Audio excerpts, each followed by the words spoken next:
again. So grateful that you're here today. You know, there are few things in the Western civilized world that we hold sacred. Okay, now there are important things. There are all things that we would call important. But there aren't very many things that we would call them sacred. For instance, Muslims, they hold Mecca to be sacred. So sacred that when they pray, they turn to where Mecca is and they pray in that direction.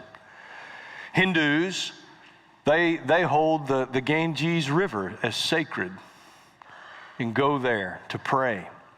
Even the Mormons hold the tabernacle in Salt Lake City as a sacred place. But there's just not very many things, objects or places that we as American Christians would hold sacred.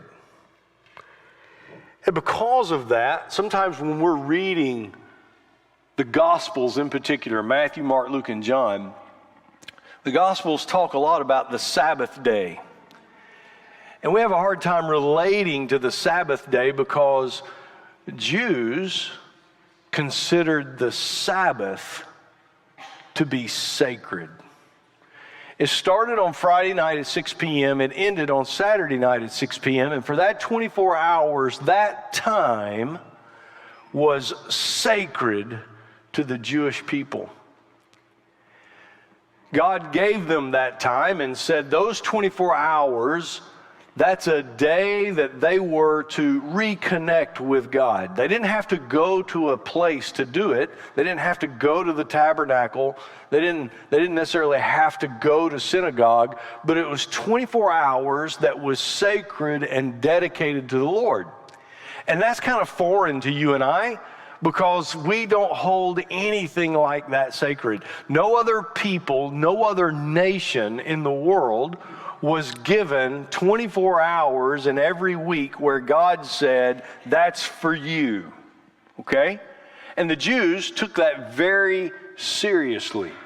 And so when we read the Gospels, we find that a lot of the conflict that happened between Jesus and the religious leaders was over the Sabbath, this 24-hour period. The religious leaders had something that was called the Mishnah. Okay, now we're familiar with the Torah, what we call the Old Testament, okay? But they had another document called the Mishnah, and it was oral traditions. And the religious leaders, the best way I know to describe this is they had the law of God, which is the Torah, the Old Testament, and then they built rules around the Old Testament. And they elevated those oral traditions to be as important as the Bible. And so because of that, these oral traditions, many of them centered around the Sabbath. That one of the God-given commands in the Old Testament said that on the Sabbath day you should do no work. That's all it said. It didn't really clarify a whole lot about what constituted as work. So the Pharisees, the Sadducees, the religious leaders of Jesus' time, they began to come up with all kinds of rules and regulations that people had to follow on the Sabbath. It was a rule around the rule. And some of the rules we might look at and say, well, okay, you shouldn't butcher an animal, okay? You got 6 other days out of the week you could do that. You shouldn't butcher an animal. But another thing you couldn't do is you couldn't walk 300 feet. You couldn't walk more than 300 feet. You couldn't loosen a knot. You couldn't tie a knot. Of course, they didn't have tennis shoes like we do, but that'd be trouble for all of us. We can't even tie our tennis shoes on the Sabbath day. So there was a lot of rules around the Sabbath that didn't make sense. And they became a burden to the people. And so God had given the Jewish nation a blessing called the Sabbath, a day that they could spend with the Lord reconnecting with Him. But the religious leaders had put so many rules around the Sabbath that people actually began to dread it. Because what would happen is that if they broke one of these oral traditions, one of these things that wasn't even written in the Bible, if they broke one of those traditions, then they were breaking Sabbath, and they get a slap on the wrist, or they get shamed or ridiculed or somehow. And so people began to dread the Sabbath. And so what was a blessing was turned into a curse, because religious people had built so many rules and expectations around what was to happen that day. And again, this is very foreign to you and I, because we don't hold anything sacred like that. And so we have a hard time relating to it when we come across it in the scriptures. But we're going to look at a passage today that deals with the Sabbath.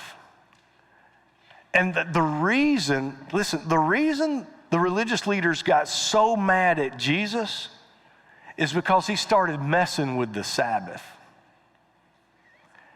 He started challenging their oral traditions around the Sabbath. And ultimately, it was a major factor in them having him crucified, because he would not honor their oral traditions. And you're going to see this come to head in this passage that we're looking at today, and by the time we're done, you're going to see how this relates to our life and how this makes a difference for me and for you. So in Mark chapter 2, the Bible tells us one Sabbath, Jesus was going through the grain fields, and as his disciples walked along, they began to pick some heads of grain. And the Pharisees said to him, "Look, why are they doing what is unlawful on the Sabbath?" And he answered, "Have you never read what David did?" Now he's referring to King David back in the Old Testament. He said, "Have you never read what David did when he and his companions were hungry and in need? In the days of Abiathar the high priest, he entered the house of God and ate the consecrated bread, which is lawful only for the priests to eat." So Jesus is pointing out that David, back in the Old Testament, recorded in Scripture, he broke a Sabbath rule when he did this. And Jesus is pointing that out. And he said, and he also gave some to his companions. Then he said to them, "The Sabbath was made for man, not man for the Sabbath. So the Son of Man is Lord even of the Sabbath." Now you and I read that and say, well, of course Jesus is Lord of the Sabbath. But when he said that to the Pharisees, it's like Jesus put up his dukes and said, "Let's go." Because they considered their rules to be Lord of the Sabbath. And he was saying, no, I am. I'm Lord of the Sabbath. See, a defining moment in following Christ, this sermon series that we're doing is called Defining Moments. And a defining moment for many people when they're following Jesus is when they come to understand that following Jesus doesn't necessarily mean, usually it doesn't mean, that we follow any man-made rules that were added to the Scriptures. Okay?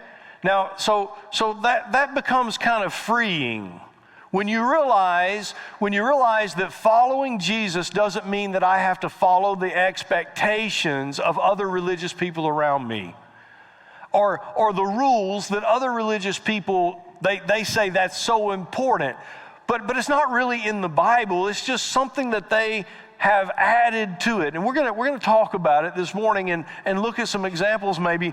But the thing is it's very freeing when you finally realize that following Jesus is not like that.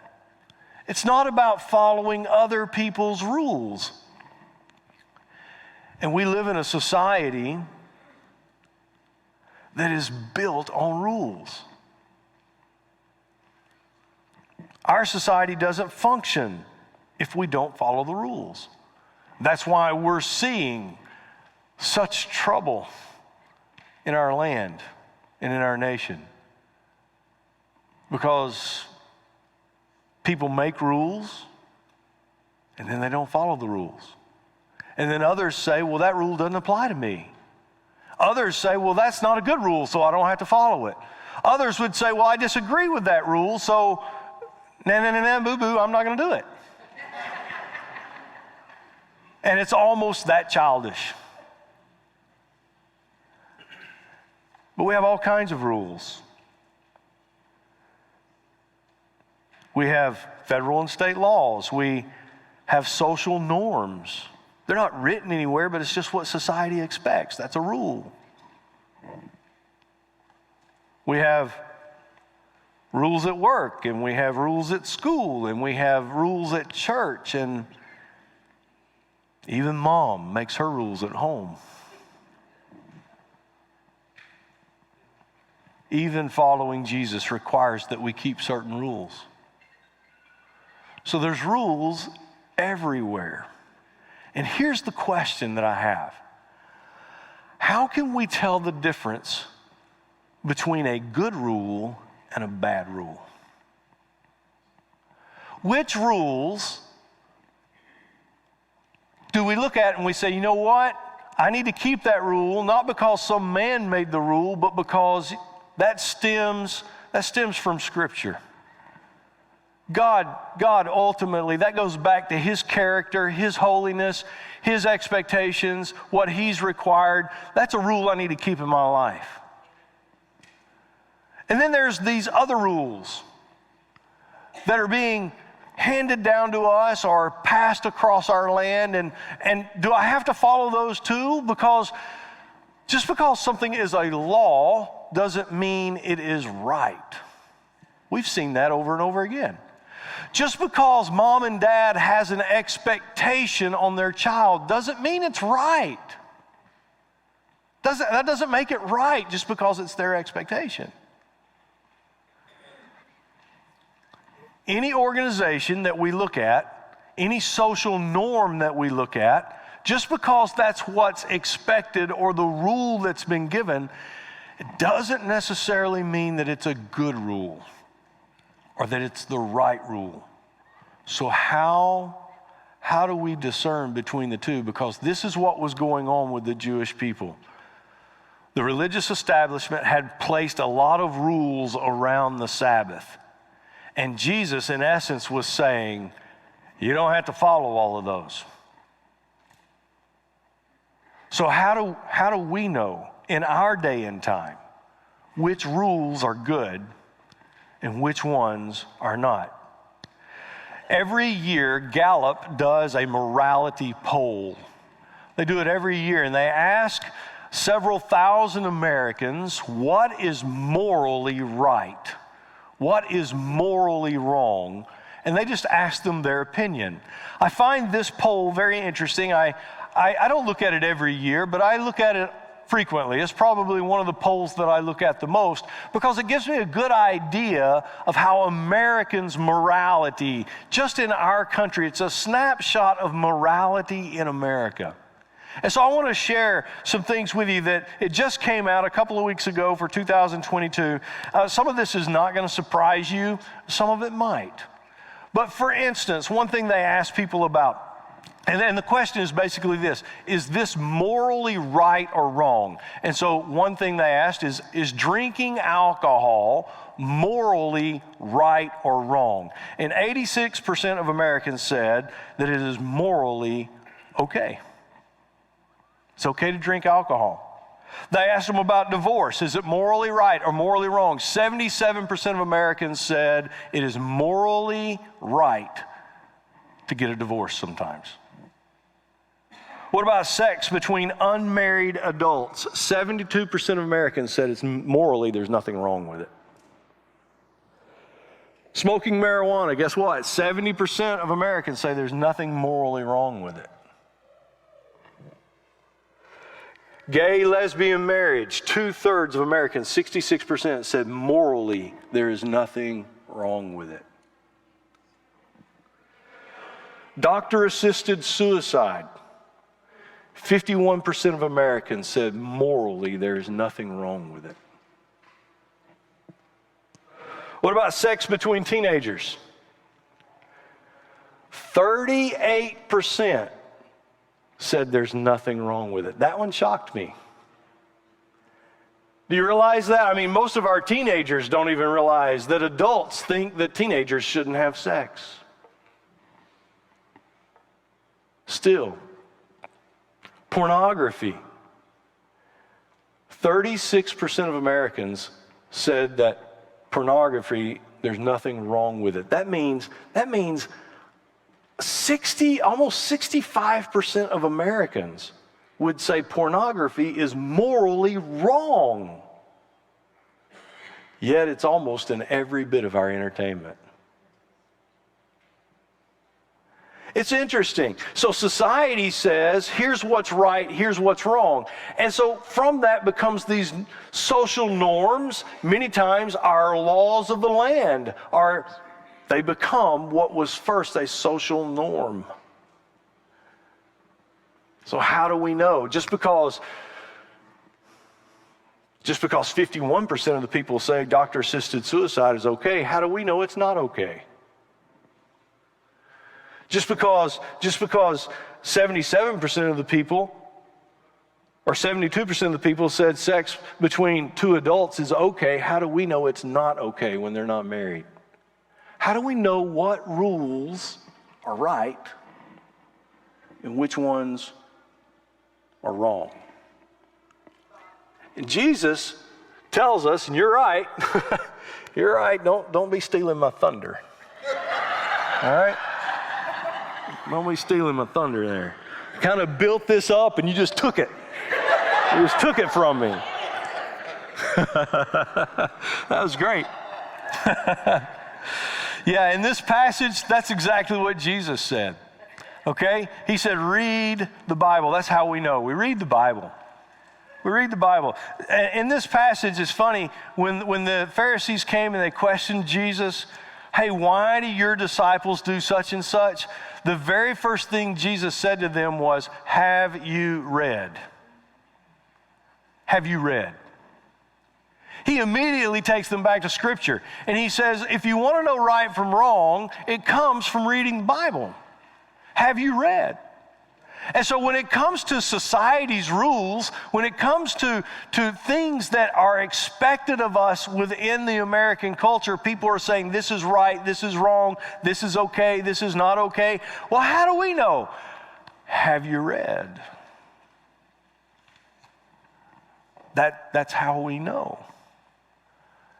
That's how you know if a rule is good or not. If a social norm is really morally okay or not. Have you read?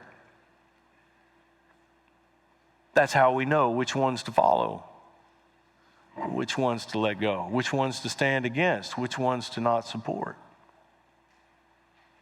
Have you read? The second thing that I would like to point out is that if we want to know a good rule from a bad rule, we have to accept Jesus' authority in all matters. We have to accept his authority in all matters.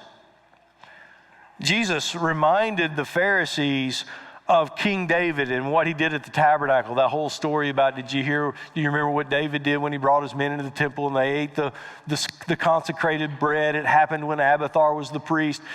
Listen, no one, when that happened in the Old Testament, no one questioned David's character for doing that.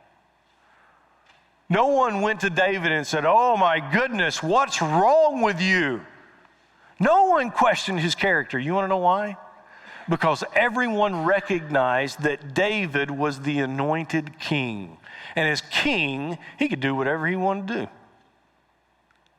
And what Jesus is saying in this passage, when he says that the Sabbath was not made for man, but man for the Sabbath, he is saying he's Lord of the Sabbath. He's saying, I'm the anointed one. So you have to accept his authority to be able to distinguish good rules from bad rules. In our society, there's all kinds of pressure to follow all kinds of rules, and behind that pressure is some type of authority. For many of us, Unfortunately, for many of us, even those sitting right here, those watching online, our ultimate moral authority is ourself. And I tell you, that's a poor guide. That's a poor moral guide. If you and I really want to know good rules from bad rules, we must accept Jesus' authority in our life, that He becomes our moral authority. He tells us what's right and what's wrong. And we accept that.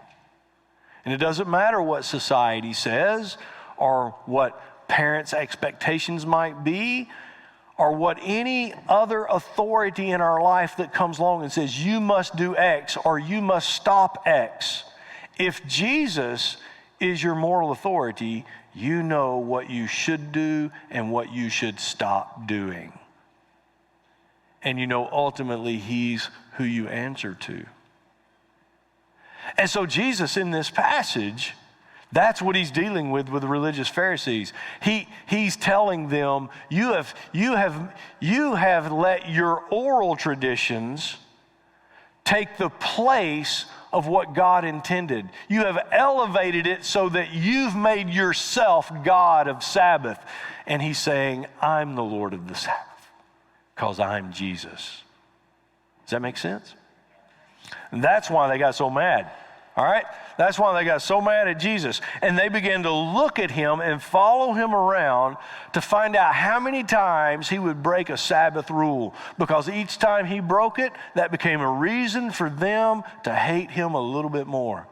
And so that's what happens in this next passage. That was at the end of chapter 2. But look at how chapter 3 begins. It says, another time, Jesus went into the synagogue, and a man with a shriveled hand was there. And some of them were looking for a reason to accuse Jesus, so they watched Him closely to see if He would heal him on the Sabbath. Now, notice this. The religious leaders are questioning Jesus' character because He's not following the Sabbath rules, their Sabbath rules. But they have no trouble whatsoever conspiring evil against Him on the Sabbath. That's what religious people do. That's what religious people do. They're very quick to find out and see what everybody else is going to do, and yet they never see what's going on in their own heart. So Jesus said to the man with the shriveled hand, stand up in front of everyone. Then Jesus asked him, which is lawful on the Sabbath? He asked them, not him. He asked them, which is lawful on the Sabbath? To do good or to do evil? To save life or to kill? But they remained silent. He looked around at them in anger and deeply distressed at their stubborn hearts and said to the man, stretch out your hand. Now, I want us to think about this for just a moment. One thing that you and I may not know, and that is that this is the only place in the Bible where a gospel writer explicitly says Jesus was ticked off.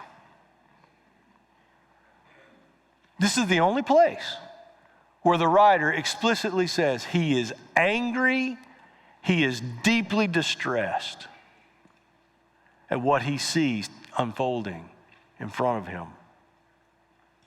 But what I find amazing is that, and this is what makes Jesus, this is why He was Lord, okay?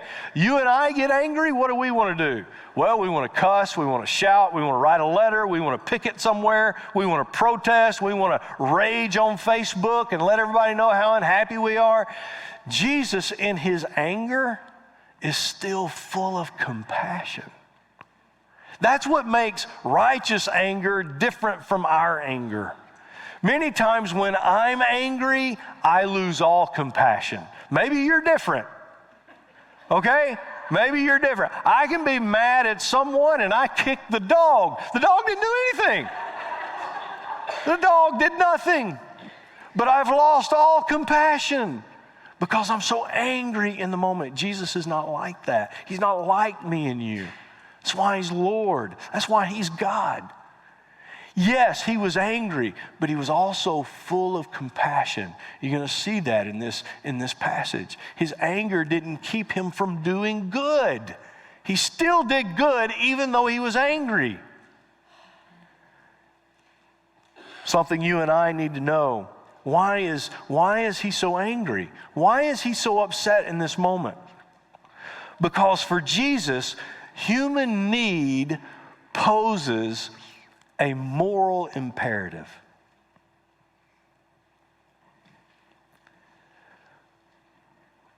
When good needs to be done, and someone has the ability to do good, and they don't, Jesus calls that evil. Now think that through for just a moment, okay? Because this impacts our life in a great way. If good can be done, and someone has the ability to do good, and they don't, Jesus would say that's evil, especially when you're helping someone who's in need. And it's a need that we have the resources and the ability to meet. But if we choose not to meet it because we're going to follow some other rule, Jesus would say that's a bad rule, first of all, and second, that's evil. That's being evil to act that way. There's another book in the Bible called James. It's in the New Testament. James was Jesus' half-brother. And in that, James said it this way. James said, true religion is taking care of widows and orphans. Now let me ask you something real quick. If you were to take all of your religious activities and filter it through taking care of widows and orphans, what would your religion look like?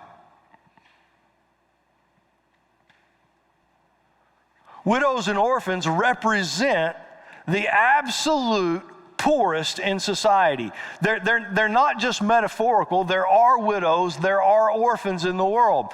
But it was also metaphorical in the sense that in biblical times, there was no lower rung on the social ladder than widows and orphans. They existed at the complete mercy of other people.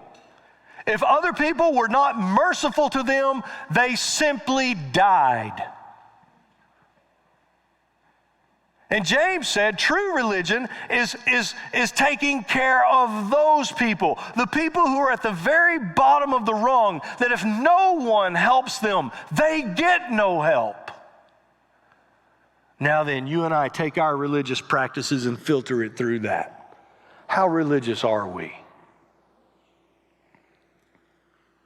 You see, for Jesus, he would say that if you can help someone in that condition and you have the resources to help them and the ability to help them, but you fail to help them because you're following some other rule, whether that be a religious rule, a social rule, a family expectation, something going on at work, something going on at school. If you and I are afraid of what society would say because we could do good and we're not going to because we fear how they're going to treat us, or we fear that we're breaking some social norm, Jesus would say, first of all, that's evil. Second, that's a bad rule.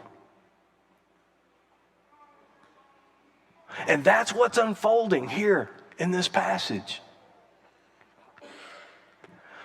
So how can you and I know when we're following bad rules? When we're giving in to social pressure or cultural norms or family expectations or the work environment, and we're giving in to the rules that are there to, not rock the boat, just to stay in place. But how do we know they're good rules? Jesus tells us here, bad rules are being followed when compassion for others is lost. That's how we know bad rules are being followed. The Pharisees knew Jesus could and probably would help this man. And they thought it to be evil for him to do it. They would have rather seen him not help this man. Do you see that? They would have rather, because to help him means that, oh, Jesus must be evil. To not help him would have meant, oh, Jesus sees it like we see it.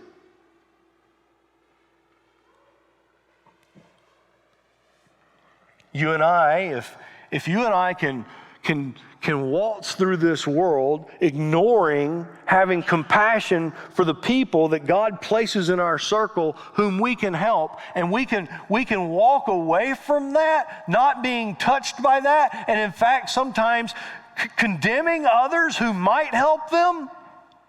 Listen, something's wrong with us. We're following bad rules if we can live like that.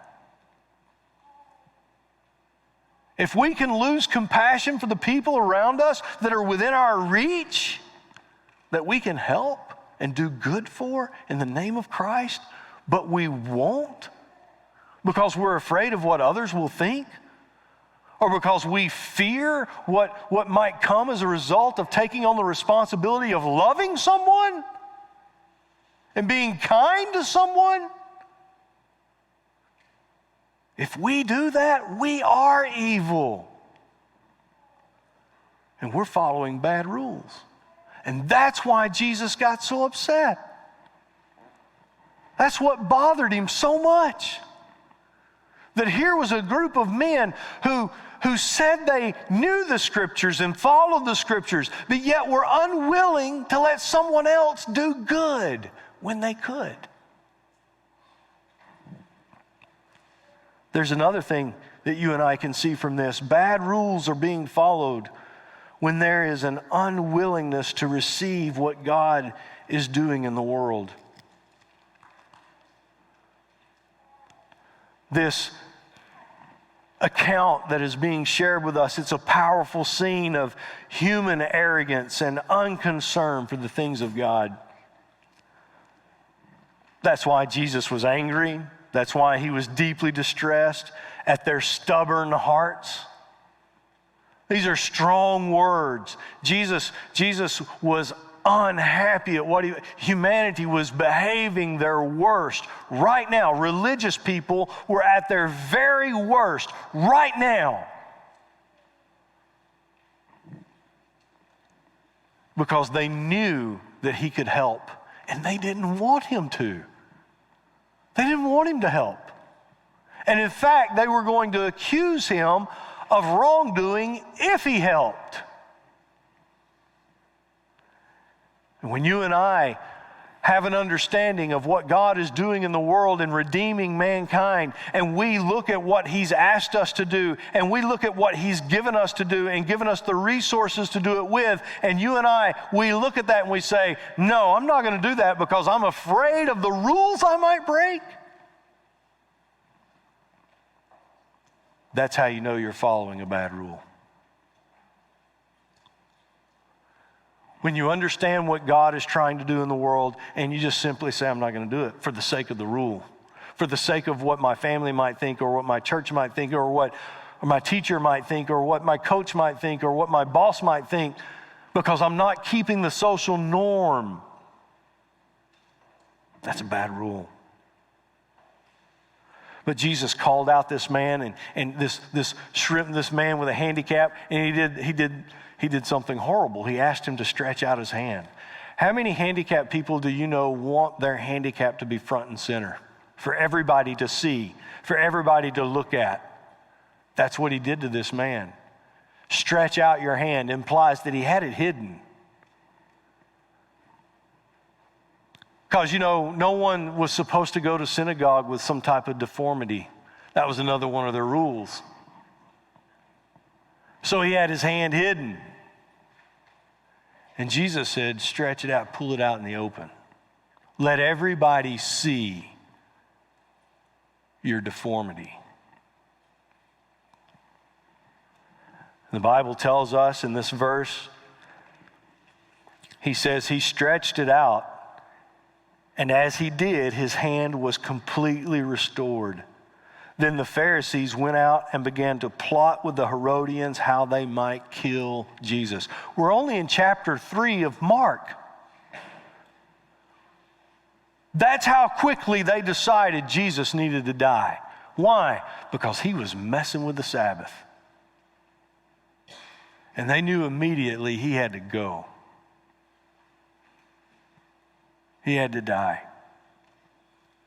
See, you and I, if we're going to break free from bad rules, if you're sitting here this morning and you're saying, oh my goodness, I think I do this. I think I follow social norms instead of doing what I know to be good. If this is you, this is how we break free. We break free by choosing to listen to Jesus. This man, he had a choice to make when Jesus asked him to stretch out his hand. Was he going to yield to social norm? Social norm was keep that puppy hidden. Don't pull it out. Don't let people see your deformity. Don't let people see your weakness. You're not even supposed to be in here with that. Is he going to follow social norm, or is he going to follow Jesus? And that is the same question you and I have every day. For everyday faith, it simply boils down, am I going to follow Jesus, or am I going to follow the expectations that society or where I work or the school I go to or the family I live with, am I going to follow those expectations? If I follow Jesus, listen, don't miss this. If we follow Jesus, many times our greatest weakness will be exposed. But don't miss it. It also gets fixed there. It also is repaired there. But we have to be willing to say no to the bad rules, to say no to the social norms that keep us from following the Lord. Choosing who is going to be the moral guide of your life is a defining moment. And everyone has a moral guide. Every one of us sitting here, every one of us watching online right now, every one of us has a moral guide. The problem is that for most of us, we're our own moral guide. We're waking up every day shooting from the hip what's right and what's wrong. And for those of us that have a little religion in our life, that's part of what we factor into it, but it doesn't have anything to do with really following Jesus. It has to do with what I feel in the moment. But when Jesus becomes our moral guide, that's a defining moment. You realize who is your moral authority. The second thing that we have to do to break free from bad rules is choose to obey in the face of cultural pressure. We've been talking about that. This man had to make a choice. Was he going to obey Jesus, or was he going to give in to the social norms of his day? Listen, let me ask you a question. Are you following some bad rules in your life? You don't have to confess them out loud. You don't have to, but you know, right? You know if you're following some bad rules. You're making choices, and those choices are based upon some rule that you're following. Maybe it's a written rule somewhere, or it's just a rule you've internally adopted inside. But it's a bad rule because it's keeping you from doing good. It's keeping you from following Jesus. I would encourage you to stop ignoring the good you can do around you. Stop ignoring the love that you could share, the forgiveness you could offer, the hope that you could help build, the generosity that you could offer to help meet needs. Stop following those bad rules. Stop being evil. Jesus would say you and I are being evil if we're not doing good when we could and when we should. This is not easy. Every day we must make these choices as to whether we're going to follow Jesus or not. And to try to do it alone is, I'm telling you, it starts with having a relationship with Jesus Christ. The next thing is you need a relationship with other people who are following Jesus. And that's why we ask people to connect at Grace Bible Church. It's not an advertisement logo. It really is. When you connect at Grace Bible Church, when you text the word connect to 330-400-2869, that's not an advertisement. I know it sounds like an infomercial. It's not. We're connecting you with a real person and real people who are trying to follow Jesus. And they'll talk to you about it. And so if you're tired of following bad rules, if you want to be a better person, it starts with coming to Jesus. It starts with coming to Him. But then you must surround yourself with people who are trying to follow Him too. I hope you'll connect with us. I hope you will come to Jesus. Let me share a prayer with you this week. Hopefully you can use this. It says, Lord Jesus, you are my moral leader. Teach me how to follow you without losing compassion for the people around me. Give me the courage to follow you when others disagree with me for doing so. When I open my Bible, let me hear your voice. Direct my steps and make my path straight. I pray this in Jesus' name. I hope that can be your prayer this week. Thank you so much for being at Grace Bible Church. Happy Mother's Day. Have a wonderful day. God bless you. We'll see you next week.